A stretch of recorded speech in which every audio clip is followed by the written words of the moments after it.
All right, guys. 7 horrific Tinder matches gone horribly wrong. This is by Mr. Nightmare. This reaction was requested by Chelsea. Thank you for the support, Chelsea. So we're going to check this out now. Again, 7 horrific Tinder matches gone horribly wrong. Sit back, grab some popcorn, guys. Get comfortable. This one's 35 minutes long. So that's up. That's a longer video for Mr. Nightmare. Normally they're like 15 to 20 minutes. Marissa was 23 years old when she matched. Marissa! Is Marissa in the chat? I remember a couple weeks ago when I was watching a Mr. Nightmare video doing a reaction. There's been a lot of Chelseas in Mr. Nightmare videos, and I remember Marissa said, "Why is my name never in a Mr. Nightmare video?" Now we got Marissa. Marissa was in the chat earlier. She might have went home. Or she might have not home. She might have got off the live stream. What am I saying?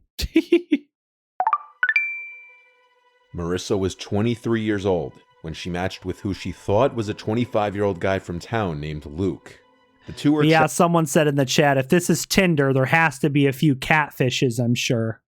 Chatting on Tinder and seemingly hitting it off, so they exchanged numbers. After texting for a while talking about music and sports, the chat shifted to a more sexual tone. Marissa was on Tinder looking for casual sex, and when this topic came up, Luke said he was looking for the same thing. After chatting for a while longer, Luke... Y'all need Jesus. Looking for casual sex? Y'all need Jesus. Suggested Marissa come by to his since he has the place to himself. Interestingly, Luke didn't give an address until after he asked Marissa what area she's from, and when she did, he gave an address that was conveniently close to her, walking distance as a matter of fact. Before agreeing to come over to Luke's house though, she requested they have a phone call first. The two had a phone call, and Luke sounded like a normal, young guy. They joked around on the phone for a bit, until Marissa was comfortable enough Normally it's the creepy guys trying to meet up and do things on Tinder, but this situation, it was Marissa looking for some. It's a little bit of a plot twist. To go over. Deciding to go early, just to pass the house and scope it out first, Marissa walked about 10 minutes through the neighborhood until she got to the block. It was late at night, so a lot of houses had their lights off, and there were no cars out on the road. Marissa passed the house and noticed 2 cars in the driveway and a car parked in front. All the lights were out. It didn't look like a house with just a guy alone. This was already a red flag, so she went back down the block and texted him, "I'm almost there." You're about to be kidnapped, He replied, Marissa. "Oh, you're early. Almost You're about ready. to be kidnapped." Walk slow." Marissa was getting bad vibes. That's sketchy. So she started slowly inching back in the direction of her house, at a pace that allowed her to stall a bit longer for a reply from Luke confirming that she was okay to come in. If Marissa here gets kidnapped, I'm not even going to feel bad. You're out meeting some sketchy guy on some weird road. I'm sorry. This is a big red flag, Marissa. Go find someone else. But suddenly Marissa heard a car approaching the intersection down the block behind her. She turned to see a white van with no headlights on, turning onto the street. Marissa ran to hide behind the side of a house, and she watched as the van parked on the side of the road. Yeah, Marissa, I said there's finally a Mr. Nightmare video with your name featured. It's always Chelsea. Now we finally got a Marissa. Now we need a Clarissa next. The van or just a sat Maggie. there. Nobody got out. It was parked a few houses away from the given address. Then, Marissa got a text from Luke, saying, "Okay, I'm ready. Let me know when you're on my block, I'll come out." Marissa turned and started running down the block. Oh no, guys, look, it's always the creepy white van. It's always the creepy white van. Though, making sure to stay close to the houses she passed and not on the sidewalk or close to the street. She ran most of the way home and blocked the number, also reporting the Tinder profile. Just to be on the safe side, Marissa and her mother went to the address the Luke person gave, and the woman who opened the door denied even having any sons. Marissa and her mother went to a police station to report this incident, just so that the authorities could be aware of it and link any future reports to it as well. By the sound of it, due to Marissa's cautiousness, She narrowly avoided being abducted by the driver of that van. This was the And I have a feeling whoever was driving that van or talking to Marissa was probably not some nice 25-year-old man. It's probably some like creepy, who knows. It was probably not that guy. Catfish. The Tinder match between a guy named Chaz and who he thought were two girls around his age. This is how the conversation went. Chaz. My friend and I think you're really cute. I hope your friend is also a girl, LOL. She is silly. Well, I'm glad to hear that. Where are you ladies from? Then they share their locations, which aren't far. The other profile asks, are you busy tonight? Yes, I am. I'll be hanging with you two. Yes, want to come around 10. He's got the Riz here. Yes, I am. I'll be hanging with you two. This guy's a Riz master. Yeah, where do you live? Wait, actually our parents are both home. Want to meet at the park? We can find a place to hang there. Meet at the park? I guess we can do that. My parents are home too. It's weird. What time should we meet there? 10? Yes. Okay, what are your numbers? Let's just message on here until we meet. Damn, I see how it is. Gotta earn your trust. Yes, we're heading over now, okay? Okay, Sam, I'll probably be there suspicious. Like 10:10. Yes, Marissa, Okay, suspicious. Where exactly in the park do you want to meet? We can meet by the statue on the dirt path. It's like a dog walking path. No one will be there this late. Then we could find a better spot from there together. Okay. We can meet by the statue on the dirt path. No one will be there this late. I'm not going to meet someone I don't know on a freaking dirt path at nighttime in the park. Heck no. I looked it up. I think I know how to get there. I'll message you when I'm there, okay? Okay. Chaz then arrives to the creepy dirt park. path at night. He sends a message saying he's here. He follows it up with, this is kind of creepy. Are you guys here? This was the last message he sent the profile before it unmatched him. And then he was left alone in the woods in the park on a dirt path completely void of any people. Bro. Are these people that desperate to get some? You guys know what I mean. Chaz is just going to meet who he thinks are these two girls or whatever. Bro, you can't be that desperate going on a creepy ass dirt path at like 10 o'clock at night. Are you that desperate, bro? Chaz knew at this point that he had been tricked, but he didn't know just yet if he was just pranked or if he had walked into a trap. But then he started to hear noises in the woods, like the snapping of twigs and leaves on the ground, indicating he was being watched. Brandon. He's thinking with the wrong head. Oh my God. He already had his phone out, using it as a flashlight to navigate his way to the agreed meetup point. So at this point, he decided to start recording for his own protection. This was the footage he captured.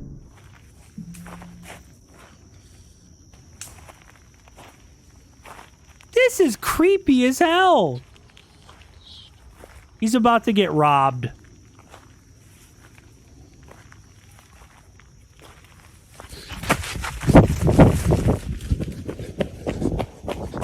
In this footage, you can easily see that as he pointed his light into the woods where he heard another sound, it's going to be a man. It's going to be a man. Who then started to run out from the trees and chase after Chaz. While running, Chaz stopped recording to turn off the flashlight, then ran into... This was a classic red flag setup. It was probably some guy or multiple guys trying to rob him. ...the trees to hide. He started recording again when he thought he had lost the person chasing him.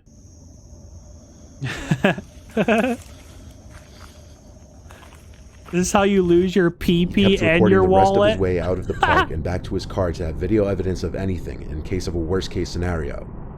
Luckily, Chaz made it back to his car and home in one piece. Wow. He tried reporting the profile to Tinder just based off the screenshots he took, but Tinder got back to him saying they're unable to find any profiles that match the description or pictures. You should have brought something, pepper spray or something. Not wise to enter a suspicious situation like this. The other profiles' refusal to give their number, as well as meeting anyone for the first time in a park by the woods at night where nobody else would be around, are two major red flags that this was some kind of trap. He was lucky to have gotten away. Yeah, I'm sorry. Chaz was an idiot for this. I don't even feel bad for him. Yeah, it's scary, but come on, Chaz. Use your brain. Bizarre Tinder request. The girl who submitted this to me wasn't the one to match this profile. Rather, it was her friend Maddie. The profile was titled Invincibles, and it claimed to be some guy, or rather a pair of Invincibles. people, including What this the Chelsea frick? person, who would pay someone to kick Oh, the man for in the picture. fuck's sake! We're back to Chelsea. Is this the most common name for a lady in Mr. Nightmare? Invincibles. Win money kicking nuts. Text or snap Chelsea for more info. Yes, we're serious. You can actually win cash for kicking a guy in the balls. Chelsea, what the hell do you have going on here? This is a little suspicious, Chelsea. What's going on? In his groin. This is the story in the girl's words. One of my best friends, a girl named Maddie, was on Tinder one day when she stumbled upon this account. That's It was weird. supposedly dedicated to finding people to kick a guy in the groin for a payment of between $50 and $100. Of course, my friend, needing money because of the pandemic and such, swiped right on him. He quickly messaged her back that there were several people involved in this, including a girl named Chelsea. We're not sure if they were even actually real to this day. We live in a small town in Pennsylvania, and this account was listed in a couple towns over in Clearfield. My friend Maddie was of course a bit skeptical about this, so she messaged me so that she could come have some sort of backup when she went to do this. The account stated that they were doing this for a YouTube video, and the guy who was being kicked had lost a bet at a bar a couple weekends before. A YouTube I video. agreed to accompany my friend because I also was a bit skeptical, but I had enough confidence that I could protect her if things happened to go south. Nori says one word, sus. I think solid. I've seen that before. Next day, after my friend agreed to meet with the people, we set off towards Clearfield. The address the account gave us led to a random hotel in Clearfield, which already sort of creeped us out. The whole setting seemed off, and I'd better include that my friend Maddie had never mentioned that she'd be bringing anyone with her. We arrived at the hotel and sat for maybe an hour, if not a little less, waiting for the person to get back to us. They ended up saying that they would be a little late, and to sit tight. After the prolonged waiting, the person eventually mentioned that they were back in town. Instead of meeting at the hotel, they suggested that we just come straight to their house instead. Already I was feeling a little off. I don't think but so. I had confidence that I could defend my friend against any harm that may have came her way. So we set off to this guy's house. Like Bam56 has said several times, why do none of these people ever have pepper spray or some other form of self-defense on them? If you don't have, you know what I'm talking about, pew pew, you know, concealed carry, then at least have pepper spray. Something like pepper spray shot in, you know, someone's face is going to blind them for a good 20 minutes or so. If you don't have something like serious for self-defense, at least have pepper spray. Take something with you. And in under 10 minutes, we eventually made it there. At first, I felt relieved, as the address he gave us Yeah, led an to a big, airsoft normal-looking gun's better house than nothing. right next to the main road. Taser, yeah. But upon further investigation, there was a creepy-looking shed behind the house, with an even creepier-looking man peering from out the side of the door to the shed. What? My friend Maddie parked in front of the shed, and she told me to wait in the car, which immediately screamed the worst things to me. Yeah, let's go in the creepy serial killer shed. That sounds like a good plan. Yep. Totally normal. I trusted her to read the situation and know what she was doing. After all, getting paid money to kick some random guy in the nuts, it sounded like a dream. The guy Even a left his pocket shed, knife even or creepier something, than you know? before. He was skin and bones with hair hanging past his shoulders. Ew. He also seemed nervous and twitchy, not at all like the guy in the Tinder profile. I heard her ask him, "Hey, I brought my friend along just as a precaution, is that okay?" And in that instant, I watched his expression drop, which screamed another red flag to me. He stuttered out, "No, that's fine, I Oh, yeah. He thought she was coming by herself and she brought a friend just for protection. He wasn't happy that she brought a friend. guess." So I got out of the car and followed her, knife in my pocket in a hurry. When we Oh! stepped inside the shed, She does have a knife in her pocket. Thank God someone actually has a brain. She has a knife in her pocket. At least she has something. to which point I immediately began to regret mine and her decisions up until that point. The shed was filthy. It was cluttered with random items and boxes, with the toilet sitting in the corner. The guy, who I quickly realized Sam, must weird. be an addict by the way he was acting, very nervous and twitchy, was now standing solemnly in the corner, setting up his laptop to record this event. We made some very awkward small talk as he was doing this, at which point I noticed something else that bothered me. This random guy had Snapchat installed on his computer, which is what his friend Chelsea was messaging us from. Oh, he's paranoid. He's Chelsea. Something about this told me that he was actually Chelsea, and he needed another device to Snapchat her on to make it seem like he was someone else. Yep. After he set it up to record, he seemed angry and tense, as if he didn't actually think he was going to get kicked in the groin that day. He turned around and my friend went about her business with him, and promptly after he asked in a shallow voice, "So what are you guys doing tonight? Do you guys smoke?" referring to weed. We both quickly replied no, and that we had other things going on, despite the fact that we both do smoke. Maddie quickly collected the cash from him and we left. Now this might not all seem off to a regular person, but I can't help but feel like if I wasn't there, then something bad would have happened. Wow. After we left, my friend had mentioned that before we got there, this alleged Chelsea person had offered to rent a hotel room and buy her pizza. I don't like to think about what would have happened if I wasn't there, but deep down I know that something way more malicious had been planned. Yeah, that whole situation Based there off was the girl's recounting of this event, very it's safe weird. to assume that the man in the picture wasn't the same guy that they met in the shed, and that this Chelsea person didn't exist. Maddie and her friend were smart to go into the situation together, as there's always more safety in numbers. It's high school classmates. That story is very weird. One is another example of why you can never be too careful with online dating. This was submitted by Jeremy, and this was his Tinder match. Jeremy. He matched with a girl named Mia, who was in the same high school class as him. Their conversation went as follows. "Hey, long time no see." "I know, hey. How have you been?" "Not bad, and you?" "I've been good, just working a crap ton." "You still talking to anyone from high school?" "No, not really. I was happy for high school to be over." "Same. It's funny we only ever really spoke a few times in school." "Yeah, I know. Maybe we should make up for lost time." "Maybe we should." Yeah, Matthew, I agree. These are just a lot of scam ads, a lot of scams. "Do you have a Snap?" From here, Jeremy gives Mia his Snap, and they continue their conversation there. Jeremy didn't take any screenshots from the Snap conversation, but basically from there, they continued to talk about life after high school. Then they escalated to talking about linking up somewhere and chatting in person. They agreed to meet in a nearby parking lot behind a strip mall where nobody goes at night. Jeremy was ready to go basically right away, not needing much time to get ready. Mia, on the other hand, said she wouldn't be able to get there for another hour and a half at least. She claimed she was with friends and couldn't just ditch them, so they set up a meetup time for 12 behind the strip mall. It took Jeremy only 5 minutes to get there, as the lot is in the same town that the two live. He sat there in his car waiting for her for about 20 minutes, receiving apologies for being late. What's Jeremy up to? Every few minutes on Snapchat. Eventually, headlights appeared from around the corner and approached slowly, then stopped not too far from Jeremy's car. Mia snapped him a picture of his car saying, "I think I see you." So yeah, right, Scarface, dark-ass parking lot, bro? Hell nah. Why are these people agreeing to meet up in the most fucking sketchy places? Like, seriously, guys, if I was going to meet up with someone for the first time, I'd be like, let's meet at the Walmart parking lot. That's the most public place you can meet up at. Or like a McDonald's. Be like, I'm going to be inside McDonald's. This is, they probably know what you look like unless you're a catfish. Meet up at McDonald's. Be like, I'll be inside where there's workers or other people. Walmart parking lot. There's going to be other people at Walmart.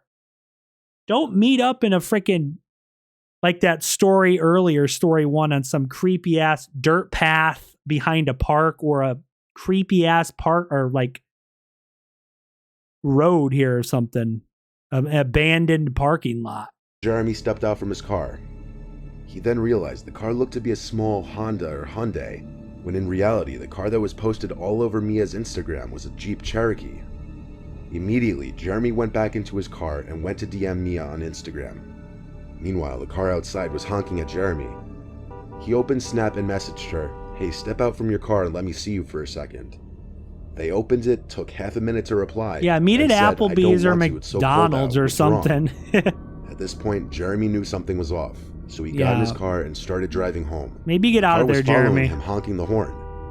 Jeremy decided to get on the highway, at which point the car behind him tailed off and disappeared. Jeremy pulled to the side of the road to block the Snapchat account, but but they had already beaten him to it. Oh my gosh. New TikTok challenge. Dark parking lot at 3 a.m. challenge. Can you make it out alive? Yeah. Yeah, meet at Starbucks. Just a public place with other people. He went home. Not midnight in some creepy park. Or, you know. And by then he had gotten a DM back from the actual Mia. This is how their conversation went. Jeremy opened with this. Hey, this may sound really, really weird, but did I match you on Tinder? She says, hi, no, why? Oh, it wasn't even... Jesus, long story. The girl I from matched school. someone catfishing as you, and we talked for a while about high school. I really thought it was you. I met up with the person running the account in a parking lot, but it was some random car, not your Jeep, so I drove away. Then he sent screenshots of the conversation. Wow. So it had to have been someone that he went to school with, but not that girl. On August 7th, 2014, Warina Wright and Gable Tosti matched on Tinder. Gable wasn't her usual type, looking like a man who spends way too much time on his appearance, but he reminded her of Sam Winchester, a character in Supernatural, one of her favorite TV shows. Gable opened with a raunchy and aggressively forward message, saying, "You look delicious, I want to do dirty things to you." To which Warina responds, "Does that usually work?" Gable then sends, "Can you be a freak in the sheets?" Oh my gosh. Which she says, "Probably not, depends." Gable says, "What does it depend on?"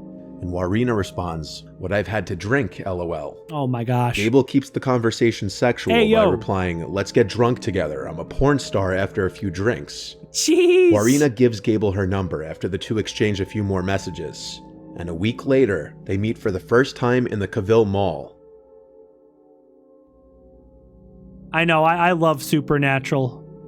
They spent the night together heavily drinking, and CCTV footage from multiple establishments showed them meeting, walking into a nearby beer garden, then purchasing a 6-pack of beer at a nearby bottle shop, and after their night out together, they ended up returning to the Avalon Apartments where Gable lived alone on the 14th floor. 6 images taken by Gable that night show the couple apparently laughing and smiling in the apartment. My God, is this guy gonna do something to this girl? Please don't tell me she's like murdered or something. And on the balcony from which Warina would plunge to her death only hours later. What? For whatever reason, Gable recorded the audio of his entire night with Warina, which included the entire confrontation the two would have towards the end of the night. Which was later played during Gable's trial. He pushed her off the balcony of the hotel? Oh my God. What's her name? Warina? This Gable dude pushed her? Oh my gosh. It was later found out that Gable had a weird habit of recording his entire dates with multiple women. At some point after the two had sex, Warina can be heard becoming increasingly erratic and aggressive towards him. However, as the night progresses, Gable can be heard in the recording refusing to let her leave, and Warina's terrified screams to let her go home are silenced when he locks her outside on the balcony. During this recording, Gable can allegedly be heard choking out Warina before locking her outside. Call them with what? I thought you lost your phone. Exactly. So how are you going to call anyone without your phone? You stole my fucking phone. I didn't touch your goddamn phone. Guys, she just met this guy. She was only with him for what, a couple hours? They spent the night like drinking, going to bars and shit. Now they're back at the hotel, or wait, I don't think it's the hotel. They're back at Gable's place. But he lives in like a big apartment complex where there's several levels. He just met her that day. You guys fucking stole my shit. Shit, I should So never... that's why I'm fucking calling them. I should have never given you so much to drink. I thought we were going to have fun. Well, where's my shit? Where's your Where's phone? my shit? What's your phone number? I'll Going have it. 100 fucking psycho bitch. Fucking...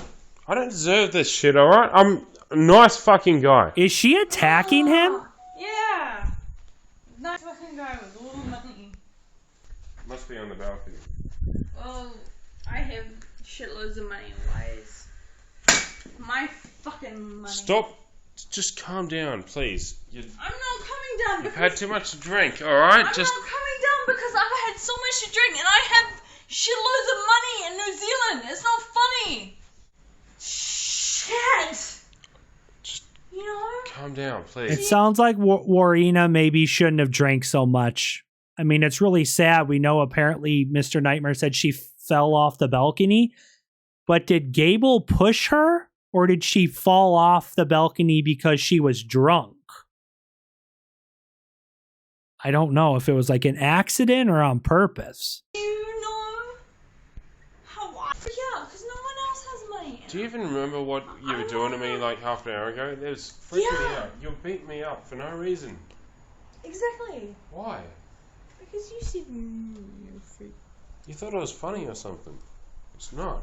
No, I told you. She sounds In a the little audio, crazy he can be too. heard saying to Warina that she was lucky he didn't throw her off the balcony, along with numerous other threats. Nice girl. He's You're fucking fucking it's insane. not about how you need. You're It's fucking, not about how. Yeah, it is. You're fucking insane. It's not about how you need. It's about how you. Give a shit. This is really sad. Oh my gosh. See, I thought you were kidding. And I think they're both a little crazy by the sound of it. fucking bullshit. Yeah, Matthew, they're Yeah, both I'm crazy. chucking off my fucking balcony, you goddamn psycho little bitch. Who the fuck do you think I am? Yeah. Do your Muay Thai now. What? What? Got something to say? Did he Say it. strangle her? Say it. Who the fuck do you think you are? No! Hmm? No! No! You're No! trying to kill me, huh? No! Why'd you try to hit me with that? No! Huh? These two were not a good combo to meet up. He's obviously crazy. This dude seems crazy, but she also seems a little loopy as well. Not a good combo. No! No! No! No! Fucking mouth.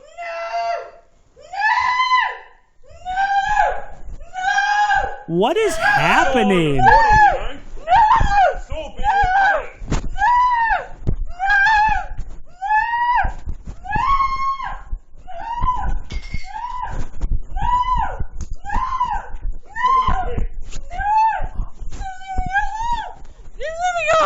I would, but you've been a bad girl. She said, just let me go home. He said, I would, but this dude's a psychopath. He said, I would, but you've been a bad girl. Bro, if you're clearly not getting along, just let her out of your apartment and be done with it. Just let her go. It's apparent that both Gable and Warina were very drunk, with Warina sounding a lot drunker than Gable, slurring all of her words.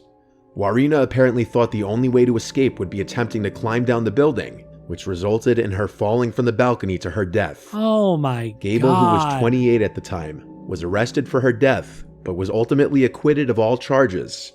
The prosecution claimed that Gable locked Warina. So he didn't. So he did not physically, like, I thought he pushed her or like threw Warina over the balcony.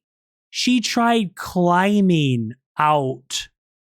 So it was technically her fault because she was trying to climb off the balcony because she was drunk. But he clearly did not help the situation. Oh, this is just a bad situation all around. Warina on his balcony following a heated argument, and when she tried to escape, presumably to a lower floor, she plummeted to her death. Gable's defense team said Warina was extremely intoxicated and that she had been acting irrationally before her tragic fall. Wow. Prosecutors argued that Gable had choked Warina, trapped her, and made her so afraid that she felt she had no choice but to escape at whatever cost.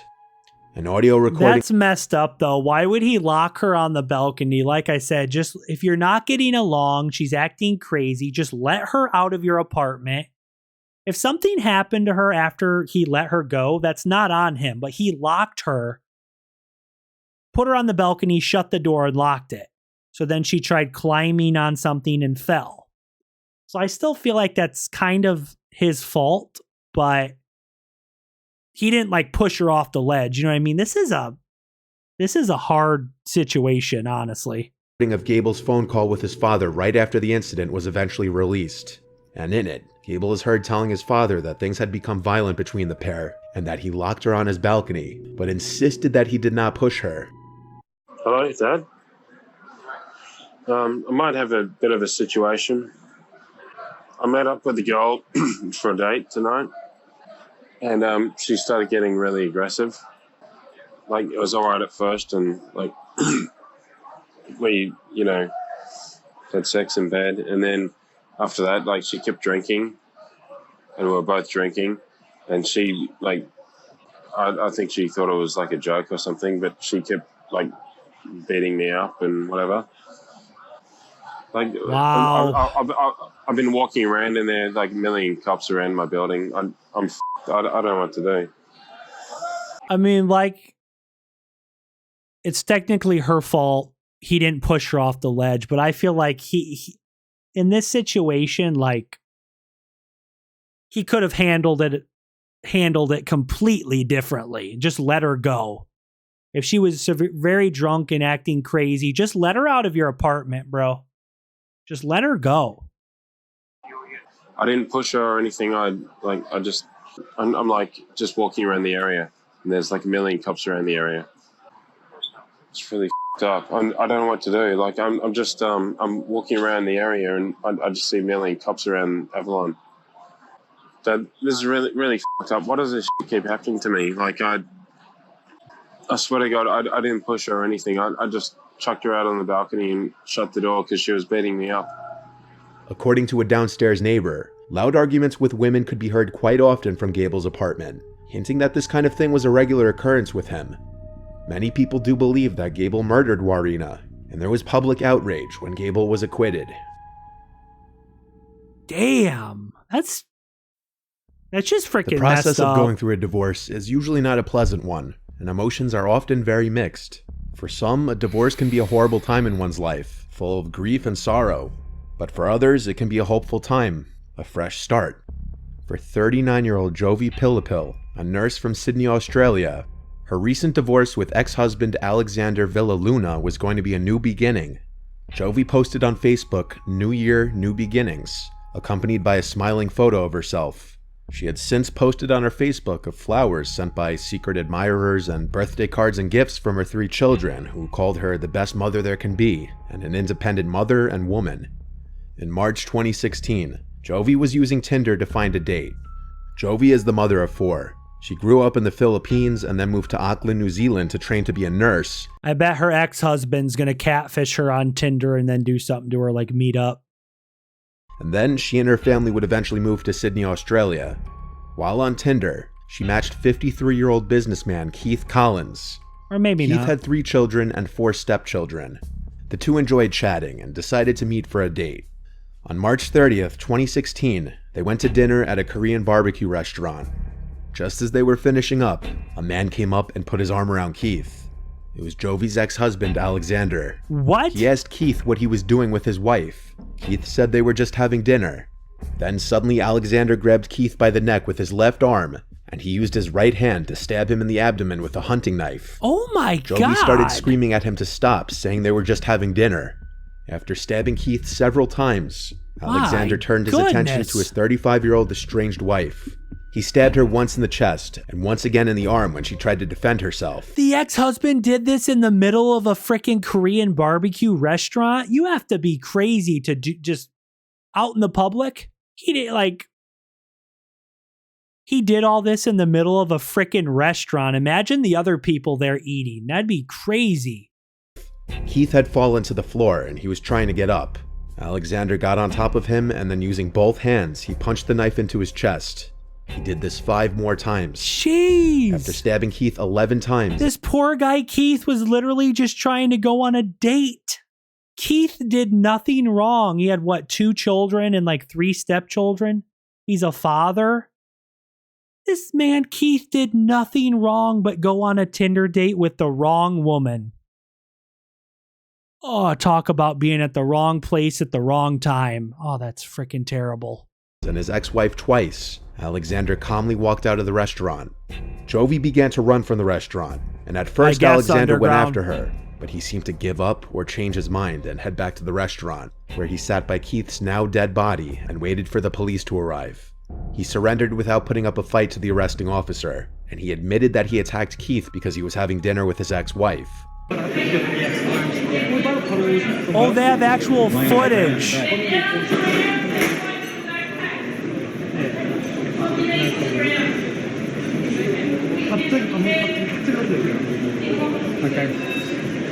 This is crazy.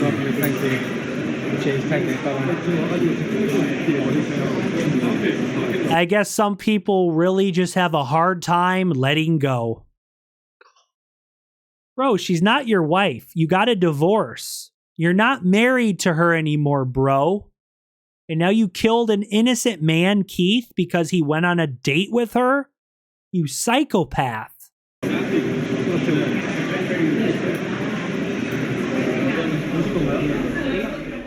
Jovi was taken to the hospital, and while she sustained injuries, she survived the attack. Alexander and Jovi had met 9 years earlier when they were both training to be a nurse in Auckland. They were both from the Philippines. Jovi claimed that Alexander was abusive from the start of their relationship. Big Sister Wolf. He wouldn't let her have friends and wouldn't let her leave the house often. Jovi already had 3 children from a previous relationship in 2011. She had 1 son with Alexander.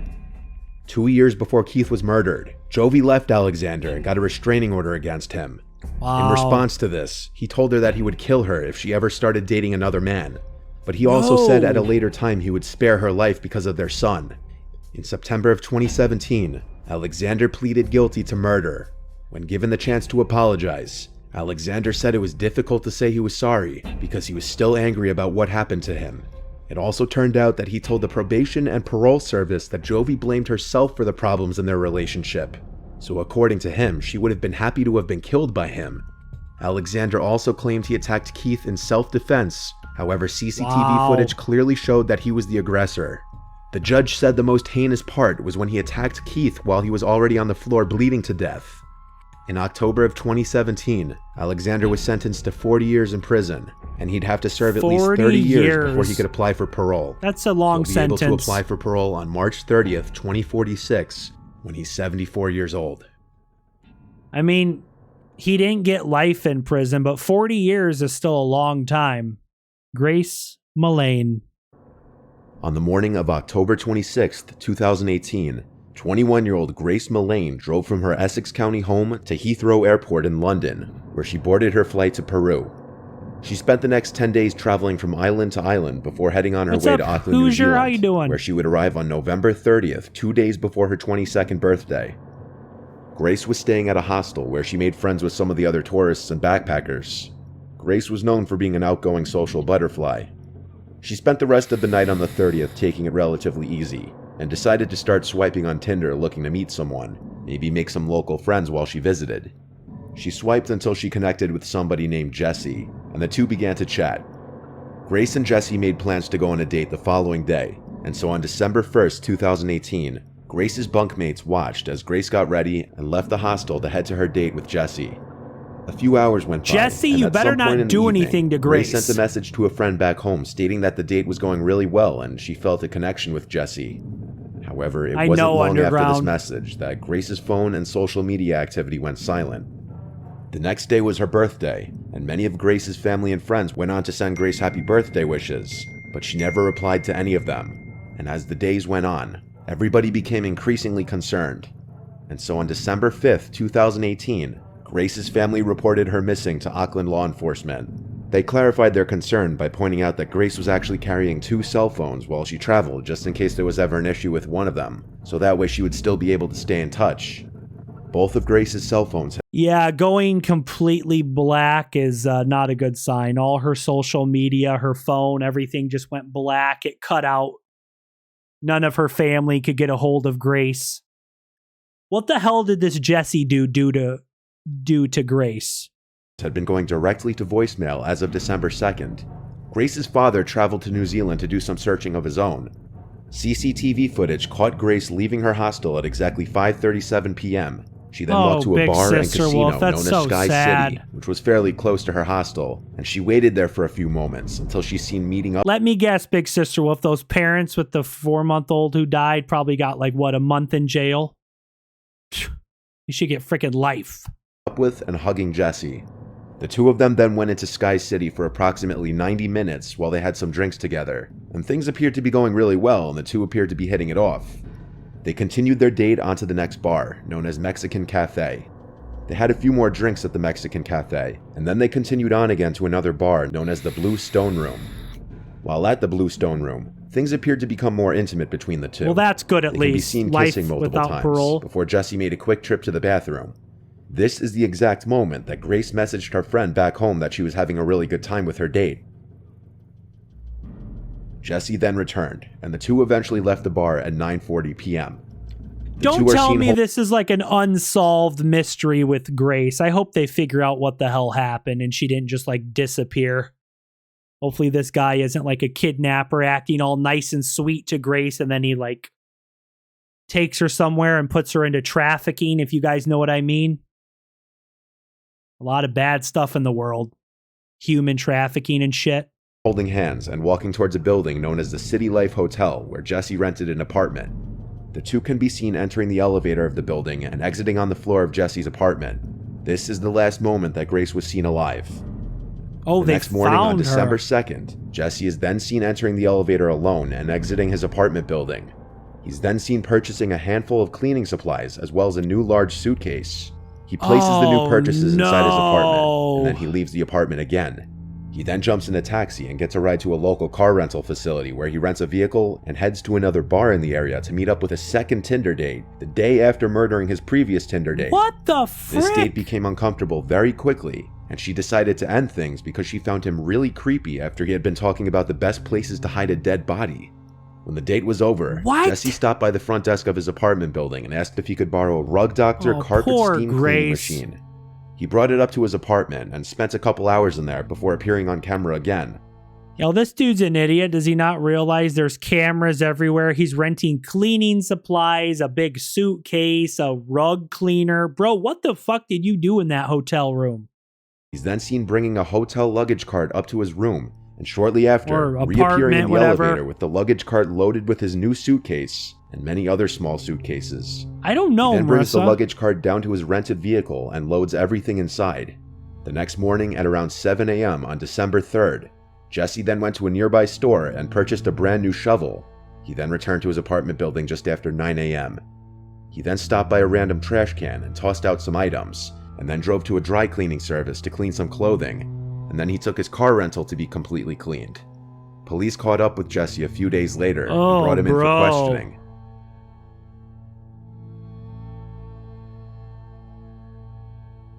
Jesse thought he was slick. He didn't get away with it.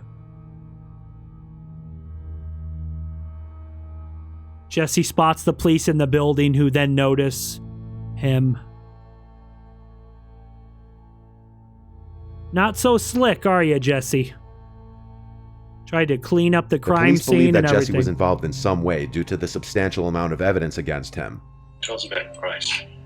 So I was talking to Grace on Tinder.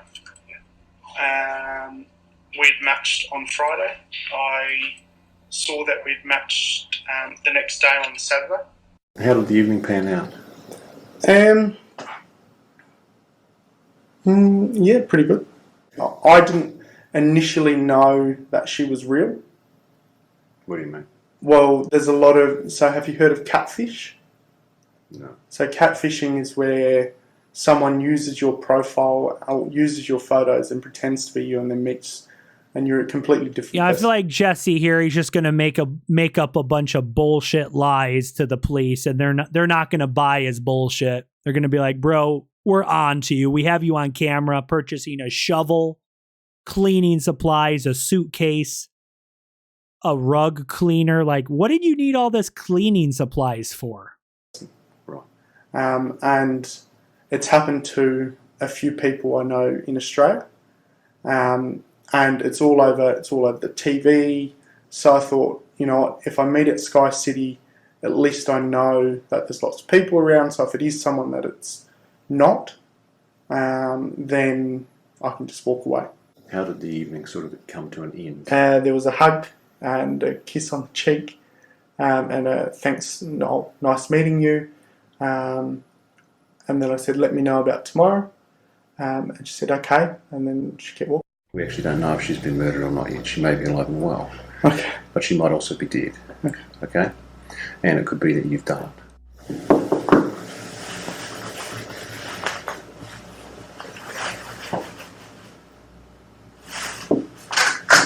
Scarface, what are you talking about? Have I been arrested for something I didn't do?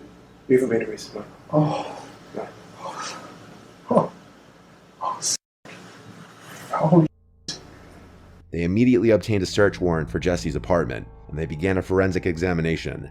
Despite Jesse's cleaning attempts, the investigators were able to discover blood in and around the two edges of his apartment carpet using luminol. Oh Jesse was my then interviewed again on gosh. December 7th, just 2 days after his initial interview, and this was when his story to police began to change. And drove the car out to Cumu at first. I picked up a shovel from ITM at Cumu. Jesse's crazy. I ended up driving towards the Waitakaris. Should have yelled at him and said, don't lie to me, you sussy baka. I went and got the suitcase and I covered the hole. And then I drove. Oh, that would have been a mess to clean up. I'm sorry. I feel bad for the police officers and detectives who had to dig up the suitcase where I assume Grace was in. That would have not smelled pleasant and not been a pretty sight. Where is her possessions? I threw them in the rubbish. Whereabouts? Albert Park rubbish. Right. So what items of her property have been disposed of in Albert Park? Everything. All of her clothing? Everything that was in the room. Right. Oh, yeah, Bam. Detectives are Did you inflict any injuries on her that caused her to die? professionals at reading people. Did you kill Grace Mullane? Okay. And you're under arrest for the murder of Grace Mullane on or about the 2nd of December. You understand? Yep. Jesse was charged and held in police custody. Wow. And while behind bars, police found pictures Jesse took of Grace before placing her inside the luggage that he purchased. Google search history and GPS from Jesse's cell phone led investigators to the Waitakere mountain ranges, where they discovered the luggage with Grace's body buried in a hole. Oh, God. Jesse was found guilty and sentenced to life in prison with a minimum non-parole period of 17 years. During this time, 2 more victims came forward and accused Jesse of sexually assaulting them after matching with him on Tinder. Damn. In October of 2020, Jesse was convicted of 8 more charges related to these offenses. 8 more He was sentenced charges? to serve an additional 11 years concurrently to the life sentence that he had already received.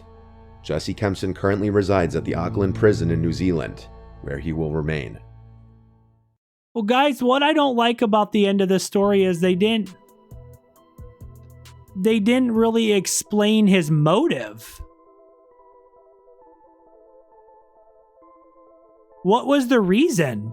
Why did he kill Grace? They didn't give us a reason on why he did that to Grace, or like, why? Did they get in an argument? Did Grace try to leave? Did Grace try to leave his apartment and he got angry at her? Like, what happened? I get, like, how did he kill her? What happened? I guess we're not going to know those details, I guess.